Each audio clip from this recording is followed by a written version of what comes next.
여러분 반갑습니다. 오늘도 하나님을 예배하기 위하여 이 자리에 모이신 여러분의 오늘 하루가 하나님의 은혜와 사랑이 넘치기를 소망하고 축복합니다. 여러분, 우리는 힘든 일이 오면 흔히 두 극단으로 갑니다. 하나는 혼자 버티는 방식입니다. 괜찮은 척하고 넘기고 참고 결국 어느 날 한꺼번에 무너져 버립니다. 다른 하나는 하나님 없이 내 힘과 계산만 붙드는 방식입니다. 더 빨리 해결할 길, 더 안전한 장치, 더 확실한 계산을 찾다가 우리의 마음이 점점 메말라 가버립니다. 문제는 두 방식 모두 혼자라는 데 있습니다. 혼자 견디고, 혼자 해결하고, 혼자 감당하다가 결국 혼자 지쳐버립니다. 반대로 우리의 일이 잘 풀릴 때는 또 다른 위험이 있습니다. 기쁜 날에는 하나님이 없이도 되는 것처럼 살기 쉽습니다. 감사는 잠깐이고 다시 내 능력과 내 속도로 돌아갑니다. 고난의 날에는 기도가 멈추고 기쁨의 날에는 찬송이 사라집니다. 그렇게 되면 우리의 삶은 신앙처럼 보이지만 실제로는 하나님과의 연결이 끊긴 채 굴러가기가 쉽습니다. 야고보는 편지의 마지막에서 이 흐트러진 신앙을 정리합니다. 고난의 날도, 기쁨의 날도, 병든 날도, 죄의 얽힘으로 숨고 싶은 날도, 길을 잃은 영혼을 바라보는 그 날도 교회가 붙들 길은 하나라고 말합니다. 그것은 바로 기도입니다. 다만 야고보가 말하는 기도는 마음을 좀 더 나아지게 하는 방법이 아닙니다. 하나님이 교회를 세우고 살리시는 질서입니다. 혼자가 아니라 함께 서게 만드는 길이고, 숨는 것이 아니라 드러내어 회복하는 길입니다. 야고보는 기도를 개인의 습관으로만 말하지 않고 교회가 서로를 살리는 방식으로 말하고 있습니다. 고난과 기쁨, 병과 죄, 미혹의 자리에서 하나님이 우리 공동체를 어떻게 다시 세우시는지 우리가 오늘 말씀을 통해 함께 확인해 보도록 하겠습니다. 먼저 오늘 말씀을 보면 야고보는 편지 마지막에서 신앙을 아주 단순하게 정리합니다. 여러분, 신앙은 상황이 바뀌면 사라지는 감정이 아니며 신앙은 어떤 계절이 오든 하나님께 향하는 방향인 것입니다. 그래서 야고보는 13절에서 성도의 삶을 두 가지 장면으로 압축합니다. 고난을 당하느냐, 기도할지니라. 즐거워하느냐, 찬송할지니라. 이 한 구절은 우리에게 지금 너의 기분이 어떠냐 이렇게 묻고 있는 것이 아닙니다. 너는 지금 누구에게 향하고 있느냐는 말씀입니다. 먼저 야고보는 고난의 자리에서 우리가 가장 먼저 해야 할 일을 말합니다. 고난을 당하느냐, 기도할지니라. 여기서 중요한 것은 야고보가 고난을 가볍게 보고 있지 않다는 사실입니다. 그는 고난의 현실을 인정합니다. 다만 고난의 해법을 내가 상황을 바꾸는 힘에서 먼저 찾고 있지 않습니다. 고난이 오면 우리는 본능적으로 바꾸는 힘을 찾습니다. 사람을 바꾸고, 환경을 바꾸고, 조건을 바꾸고, 더 안전한 장치를 만들려고 합니다. 물론 우리가 해야 할 책임도 있습니다. 그러나 야고보는 신앙의 첫 반응을 분명히 정합니다. 고난의 첫 반응은 계산이 아니라 기도입니다. 왜냐하면 고난의 핵심 문제는 상황의 크기만이 아니라 그 상황 앞에서 내가 누구를 의지하느냐의 문제이기 때문입니다. 기도는 현실을 회피하는 말이 아닙니다. 기도는 현실 앞에서 그 현실을 하나님 앞에 올려놓는 행동입니다. 또한 기도는 아무것도 안 하고 버티는 태도가 아닙니다. 기도는 내가 할 수 없는 것과 내가 해야 할 것을 하나님 앞에서 분별하게 만드는 믿음의 자리입니다. 고난 속에서 기도가 끊기면 우리의 마음은 비어있지가 않습니다. 계산과 분노로 가득 차 있게 됩니다. 계산은 나를 더 불안하게 만들고 분노는 관계를 더 무너뜨립니다. 그래서 야고보는 고난의 문 앞에서 이렇게 이야기합니다. 기도할지니라. 고난이 커질수록 기도는 선택이 아니라 생명줄입니다. 그리고 야고보는 기쁨의 자리도 그냥 지나치지 않습니다. 즐거워하느냐? 찬송할지니라. 우리가 기쁨의 날에는 기도가 느슨해지기가 쉽습니다. 일이 풀리면 우리의 마음이 가벼워지고 그 가벼움이 어느 순간 내가 해냈다는 확정으로 굳어집니다. 그래서 야고보는 기쁨의 방향을 바로잡습니다. 기쁨을 자기의 성취로 굳히지 말고 찬송으로 하나님께 돌리라는 명령입니다. 찬송은 분위기를 띄우는 일이 아니라 기쁨의 주인이 누구인지 고백하는 일입니다. 내가 나를 높이는 쪽으로 기쁨이 흘러가면 결국 우리의 마음은 교만으로 굳어집니다. 그래서 기쁨의 날에도 우리의 첫 반응은 분명해야 합니다. 찬송할지니라. 기쁨은 하나님을 잊는 이유가 아니라 하나님을 더 선명히 높일 이유입니다. 이렇게 보면 야고보가 말하는 기도와 찬송은 우리의 종교 생활의 한 조각이 아닙니다. 이것은 신앙의 구조입니다. 어떤 날은 울게 되고, 어떤 날은 웃게 되고, 또 어떤 날은 무너지고, 어떤 날은 일어섭니다. 그러나 그 모든 계절을 관통하는 한 가지가 있습니다. 바로 우리의 첫 반응은 하나님께로 향한다는 사실입니다.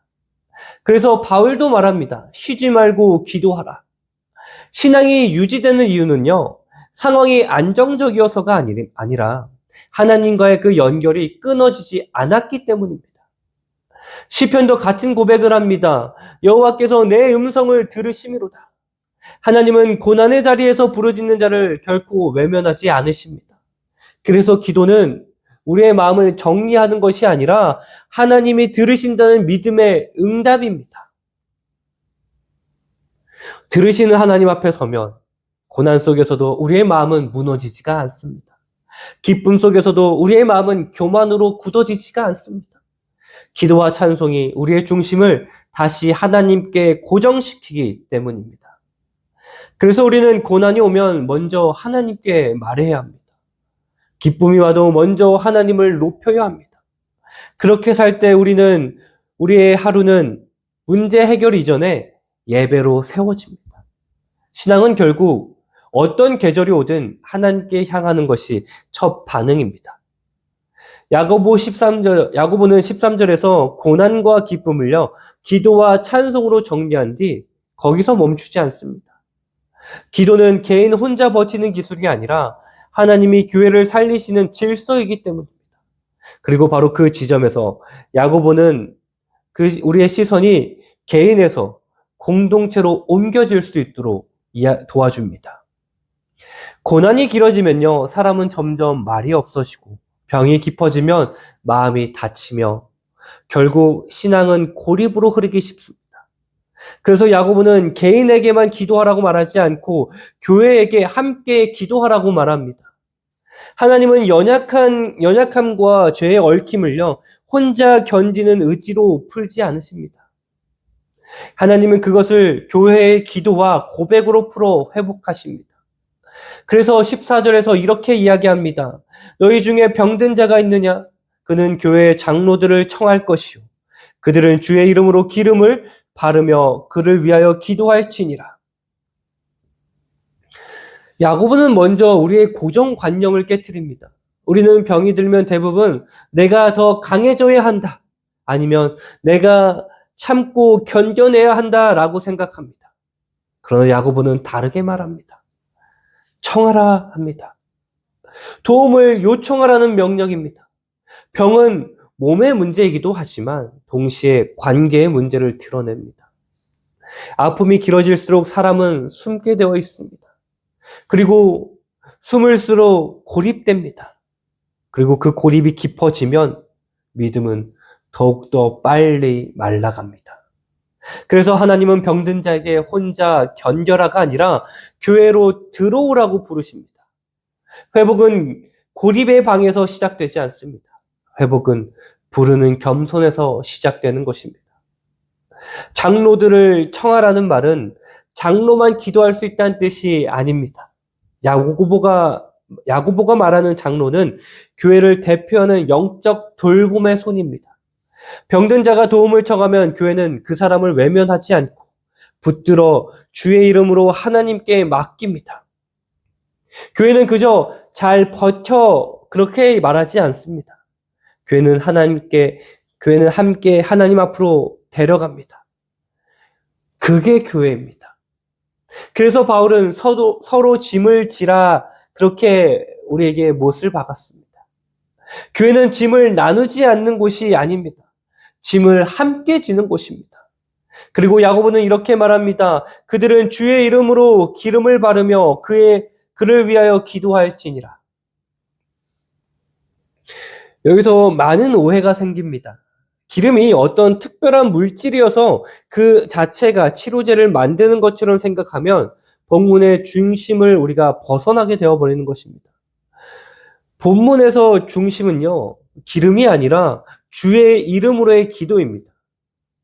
기름은 교회가 이 사람을 가볍게 여기지 않고 하나님께 구별하여 맡기며 실제로 돌보겠다는 표지입니다. 야고보는 마음속으로만 믿어라가 아니라 교회가 몸으로 찾아가고 손으로 붙들고 함께 기도하라고 말합니다. 하나님은 회복을 개인의 상상 속에서만 이루고 계시지 않으십니다. 하나님은 교회의 돌봄과 기도를 통해 역사하십니다. 15절에서 야고보는 더 단호하게 말합니다. 믿음의 기도는 병든 자를 구원하리니 주께서 그를 일으키시리라. 여기서 믿음의 기도는 감정에 높아진 기도가 아닙니다. 목소리가 큰 기도가 아닙니다. 주님이 주님 되심을 신뢰하며 주의 이름으로 붙드는 기도입니다. 결과는 하나님께 속합니다. 그러나 기도의 자리는 분명합니다. 하나님은 교회가 드리는 간구를 결코 무시하지 않으십니다.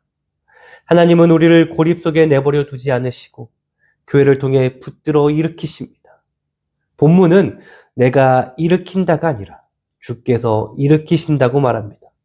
회복의 주원은 주님이십니다.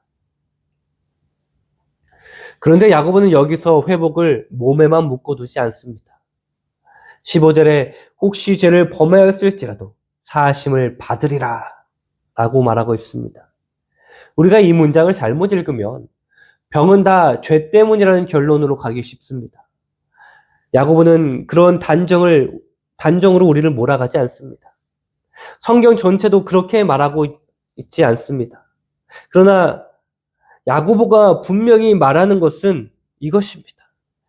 연약함의 자리는 종종 죄의 얽힘과 함께 있고 하나님은 사람을 회복하실 때 겉의 증상만이 아니라 속의 방향까지 함께 만지신다는 사실입니다.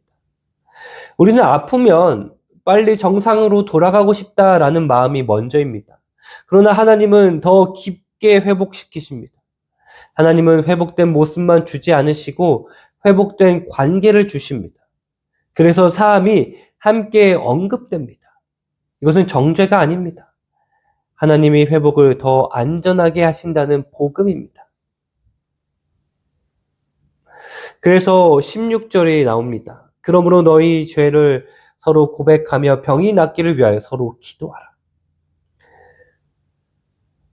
여기서도 오해가 많습니다. 서로 고백을 우리가 모든 사람 앞에서 다 털어놓으라는 공개 폭로로 받아들이면요, 공동체는 결국 쉽게 무너져 버립니다. 야고보가 말하는 핵심은 치유를 위한 공동체적 정직입니다. 죄를 숨기면 죄는 어둠 속에서 힘을 얻습니다. 그리고 숨김은 고립을 만들고 고립은 더 깊은 얽힘을 만듭니다. 반대로 믿을 만한 관계 안에서 하나님 앞에 정직해지고 기도를 요청하는 순간 죄는 더 이상 어둠 속에서 자라지 못합니다. 하나님은 그 자리를 회복의 자리로 바꾸십니다. 이때 고백은 나는 끝났다는 선언이 아닙니다.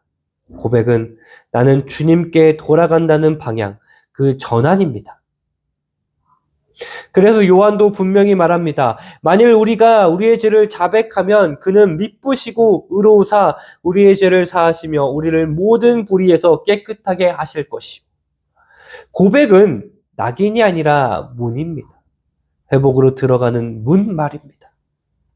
그리고 야고보는 기도의 가치를 이렇게 분명히 선언합니다. 의인의 간구는 역사하는 힘이 큼이니라. 하나님은 기도를 마음의 정리로만 취급하고 계시지 않으십니다. 하나님은 교회가 드리는 기도를 그 기도를 통해서 사람을 일으키고 공동체를 살리고 관계를 회복시키십니다. 여기서 의인은 완벽한 사람이 아닙니다. 하나님 앞에서 정직하게 서고 죄를 숨기지 않고 주님의 뜻 아래서 자신을 두는 사람입니다. 하나님은 그런 사람의 간구를 통해 실제로 역사하고 계십니다. 그러니 우리는 아픔이 생길수록 더 강한 척하지 마십시오. 숨기지 마십시오. 교회 안에서 도움을 요청하십시오. 그리고 정죄가 아니라 치유를 위해 정직해지십시오. 누군가의 손을 붙들고 함께 기도를 받으십시오. 교회는 체면을 지키는 곳이 아니라 서로를 살리는 곳입니다. 우리는 강해 보이기로 믿음을 증명하는 것이 아니라 함께 기도하는 겸손으로 믿음을 증명해야 합니다. 우리가 여기서 또 하나 오해하기 쉬운 게 있습니다.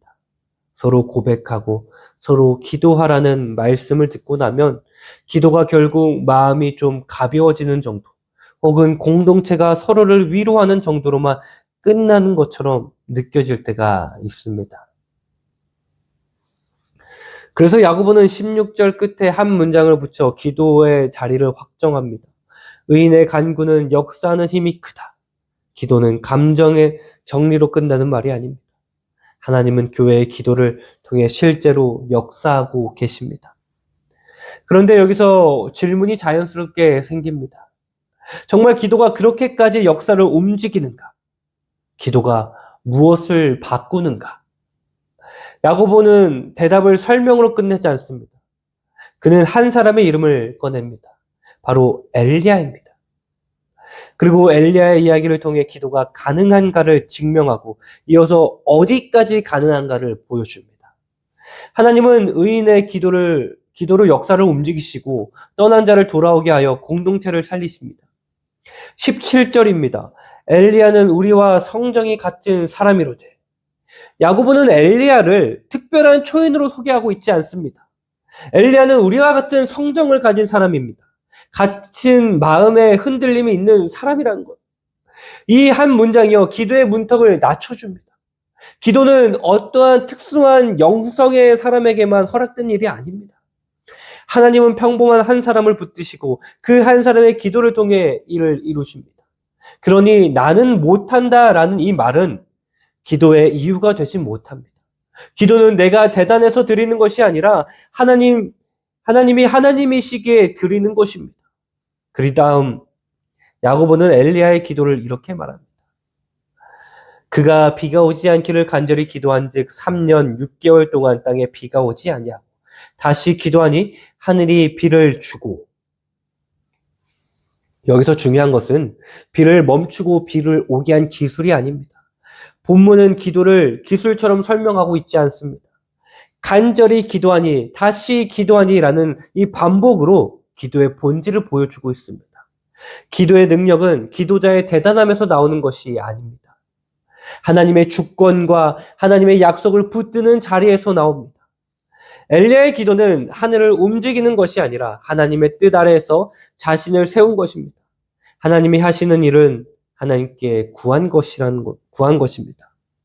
그래서 야고보는 기도는 내 힘을 더하는 방식이 아니라 하나님의 일을 하나님의 방식으로 구하는 길임을 보여줍니다. 우리는 여기서 기도를 다시 한번 배우게 됩니다. 기도는 내가 통제하는 방법이 아닙니다. 기도는 내가 굴복하는 자리입니다. 그런데 바로 그 굴복의 자리에서 하나님이 역사하십니다. 그리고 야고보는 19절, 20절에서 갑자기 방향을 바꿉니다.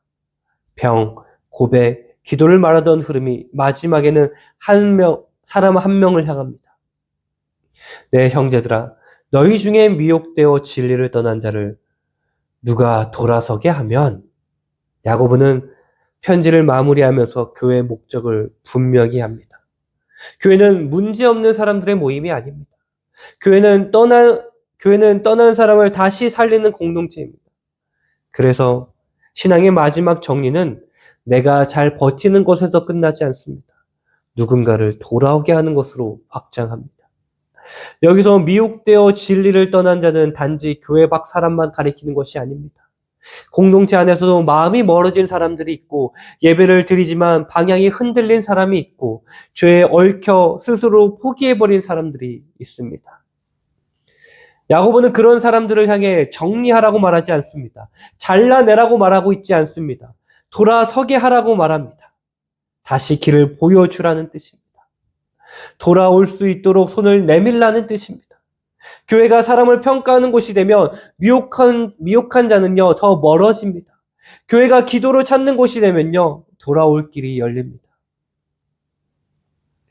그리고 20절은 이 사명을 얼마나 무겁고 복되게 말하는지를 보여줍니다. 그의 영혼을 사망에서 구원할 것이며 허다한 죄를 덮을 것이니라. 여기서 덮는다는 말은요, 죄를 못 본 척하는 것이 아닙니다. 죄를 정당화하는 것도 아닙니다. 덮는다는 것은 회복을 위해 감싸고 돌아올 수 있도록 길을 내어주는 사랑입니다. 그래서 베드로도 사랑은 허다한 죄를 덮느니라 라고 말합니다. 사랑은 죄를 가볍게 만들지 않습니다. 사랑은 죄인이 돌아오도록 회복의 공간을 만드는 것입니다. 이 흐름은 탕자의 이야기와도 비슷합니다. 아버지는 떠난 아들을 판결로 맞이하지 않았습니다. 아들은 돌아왔고 아버지는 살렸습니다. 하나님은 돌아온 자를 살리시는 아버지이십니다.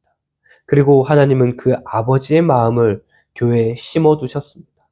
그래서 교회는 기도로 병든 자를 일으키고 고백으로 죄의 얽힘을 풀고 떠난 자를 기도로 다시 데려오는 공동체가 되어야 합니다. 여러분, 우리의 기도는 내 안정을 지키는 울타리로 끝나지 않습니다. 우리의 기도는 한 영혼을 다시 살리는 통로가 됩니다. 그래서 우리는 이렇게 살아야 합니다. 고난이 오면 기도로 하나님께 향하고 병과 죄의 자리에서는 공동체 안으로 들어와 함께 기도하고 누군가가 떠나면 평가로 밀어내지 않고 기도로 찾아 나섭니다. 하나님은 그 길을 통해 교회를 살리십니다. 사랑하는 우리 머릿돌교회 성도 여러분, 오늘 야고보는 교회를 고난과 기쁨, 병과 죄, 미혹의 자리에서 서로를 살리는 기도의 공동체로 세우시는 하나님을 선포했습니다. 하나님은 우리를 고립 속에 두지 않으시고 교회 안에서 함께 기도하며 회복하도록 부르십니다. 그래서 이번 한 주 우리의 방향은 단순하고 분명합니다. 혼자 버티는 신앙을 내려놓고 함께 기도하는 한 걸음을 실제로 옮기십시오.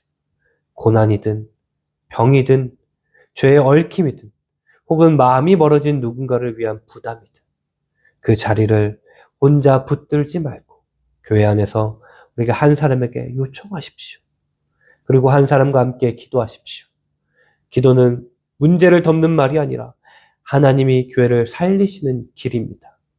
지금 내 삶에서 내가 혼자 붙들고 있던 그 자리는 무엇이며 그 자리에서 함께 기도하는 믿음으로 옮기기 위해 내가 오늘 찾아가야 할 사람은 누구인지 우리가 이 질문을 마음에 품고 하나님께 한 걸음 더 나아가는 저와 여러분이 되기를 주님의 이름으로 축원합니다.